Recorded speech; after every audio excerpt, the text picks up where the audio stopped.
그날 밤 진태석의 전화가 울리는 순간 누군가는 이미 모든 걸 잃고 있었다는 사실을 아무도 몰랐었는데요. 진세미는 휴대폰이 진동하는 걸 느끼자마자 가슴이 철렁 내려앉는 기분이 들었어요. 소리가 그렇게 크지도 않았는데 그날따라 유난히 귓속을 파고드는 것처럼 느껴졌어요. 화면을 보지 않아도 누군지 알 것 같았지만 그래도 확인하지 않을 수는 없어서 천천히 시선을 내렸었는데요. 화면에 뜬 이름이 아버지 진태석이라는 걸 보는 순간 손끝부터 서서히 감각이 사라지는 느낌이 들었어요. 조금 전 문 밖에서 우연히 보게 된 장면이 머릿속에서 지워지지 않고 있었기 때문이었는데요. 주하늘의 목을 움켜쥔 진태석의 손, 숨을 가쁘게 몰아쉬며 분노를 쏟아내던 얼굴, 그리고 차마 딸 앞에서는 절대 보여선 안 될 눈빛이 계속 떠올랐어요. 그 모습은 세미가 평생 알고 지내온 아버지의 얼굴과는 너무도 달라서 자꾸만 현실감이 사라지는 기분이 들고 있었는데요. 진세미는 휴대폰을 쥔 손에 힘을 줬다 뺐다를 반복했었는데요. 받지 말아야 한다는 생각과 혹시 이 모든 게 오해일지도 모른다는 희망이 마음속에서 계속 부딪히고 있었어요.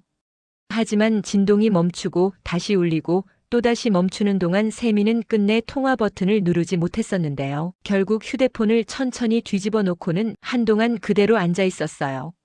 방 안은 조용했는데요. 그 고요함이 오히려 세미를 더 불안하게 만들고 있었는데요. 귀에는 여전히 아버지의 거친 숨소리와 주하늘의 낮은 신음이 맴도는 것 같았고 심장은 이유 없이 빠르게 뛰고 있었어요.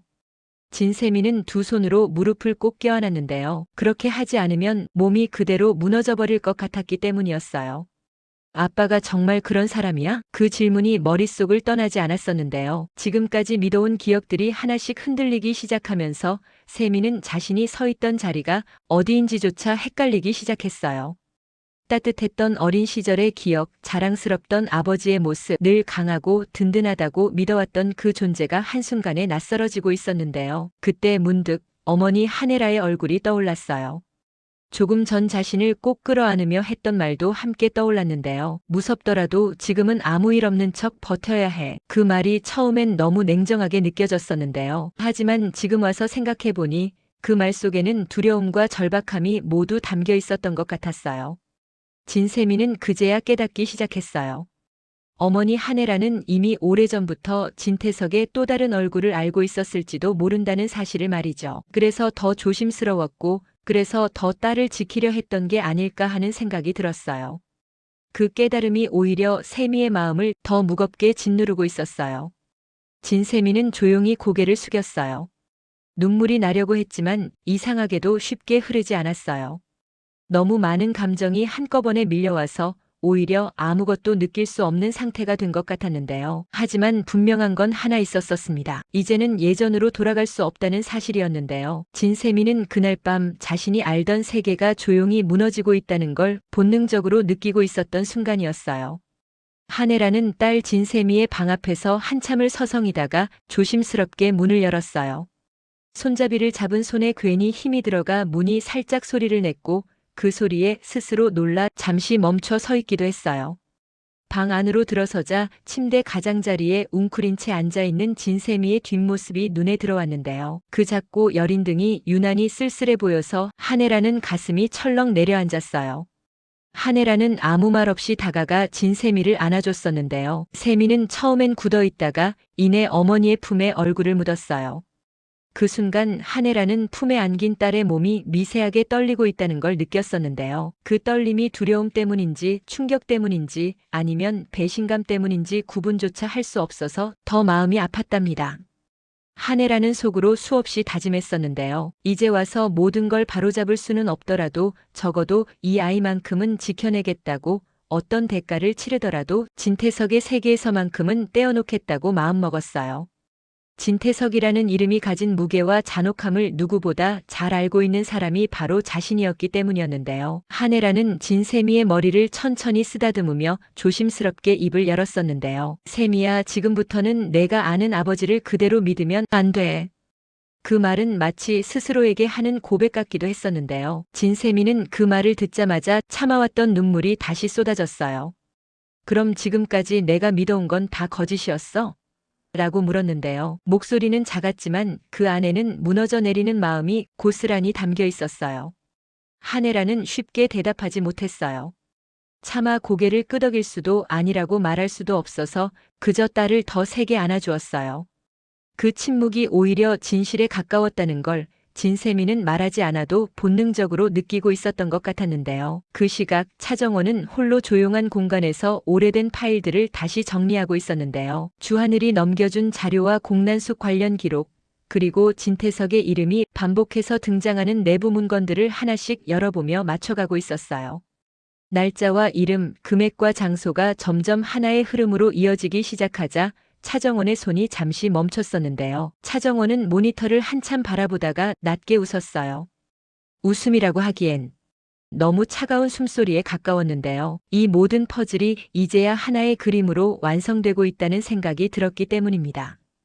동시에 그 그림이 너무 잔혹해서 눈을 돌리고 싶어지기도 했었는데요. 차정원은 자신이 왜 진태석의 집 안으로 들어왔는지를 다시 떠올렸어요. 딸이라는 가면을 쓰고 가장 가까운 자리에서 그를 무너뜨리겠다고 결심했었는데요. 그 선택이 이렇게까지 자신을 깊은 어둠 속으로 끌어당길 줄은 솔직히 예상하지 못했었답니다. 진태석의 집 안에는 단순한 권력 다툼이 아니라 사람의 삶을 부서뜨린 흔적들이 너무도 깊게 남아 있었어요. 그때 주하늘이 조용히 다가와 차정원을 바라봤었는데요. 화면에 시선을 고정한 채 미동도 하지 않는 차정원의 모습이 어딘가 불안해 보였어요. 정원아, 이제부터는 감정으로 움직이면 안 돼 라고 주하늘이 낮게 말했는데요.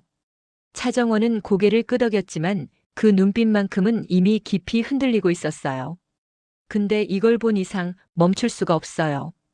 그 말 속에는 분노와 슬픔 그리고 스스로를 밀어붙이는 결의가 함께 섞여 있었어요. 주하늘은 그런 차정원의 모습을 보며 마음이 복잡해졌는데요. 지켜주고 싶다는 마음과 끝까지 함께 가야 한다는 책임감이 동시에 밀려오고 있었어요. 차정원이 이 길을 혼자 걷게 둘 수는 없다는 생각이 점점 분명해지고 있었어요. 한편 진태석은 자신이 점점 궁지에 몰리고 있다는 걸 느끼고 있었는데요. 공난숙이 체포됐다는 소식은 그에게 단순한 뉴스가 아니었어요. 공난숙이 입을 열기 시작하면 그동안 자신이 덮어왔던 일들, 돈과 권력으로 막아왔던 진실들이 한꺼번에 터져나올 수 있다는 걸 누구보다 잘 알고 있었기 때문이었는데요. 진태석은 그날 밤 처음으로 잠을 이루지 못한 채 깊은 불안 속에 빠져들고 있었던 순간이었어요. 진세우는 이 모든 소용돌이를 아직 정확히 알지 못한 채 차정원의 변화를 느끼고 있었는데요. 차정원이 예전보다 더 차분해진 듯 하면서도 어딘가 날카로워졌다는 걸 느꼈어요. 세우는 정원에게 다가가 조심스럽게 물었었는데요. 무슨 일 있어? 라고 물었는데요. 차정원은 잠시 망설이다가 웃으며 넘겼었는데요. 아니에요. 그냥 요즘 생각이 좀 많았어요. 그 미묘한 거리감이 두 사람 사이에 새로운 균열을 만들고 있었는데요. 그리고 다시 진세미는 혼자 주하늘을 찾아갔어요. 진실을 듣지 않고는 더 이상 버틸 수 없다는 얼굴이었어요. 주하늘은 그런 세미를 보며 쉽게 입을 열지 못했었는데요. 하지만 세미의 떨리는 눈빛을 보는 순간 더 이상 숨길 수 없다는 걸 깨달았어요. 주하늘은 조용히 말했어요. 내가 본 건 시작에 불과해. 그 말 한마디에 진세미의 숨이 멎는 것 같았어요. 그 순간 세미는 자신이 돌아갈 수 없는 선을 이미 넘어버렸다는 걸 느끼고 있었습니다. 이제 모든 인물들은 각자의 자리에서 선택을 앞두고 있었는데요. 한혜라는 딸을 지키기 위해 또 다른 거짓을 준비하고 있었고 차정원은 복수의 속도를 늦추지 않겠다고 마음먹고 있었으며 주하늘은 진태석을 끝장내기 위한 마지막 판을 계산하고 있었어요. 그리고 진태석은 자신이 여전히 판 위의 지배자라고 믿고 있었는데요. 그 믿음이 얼마나 위험한 착각인지 곧 드러나게 될 것 같네요.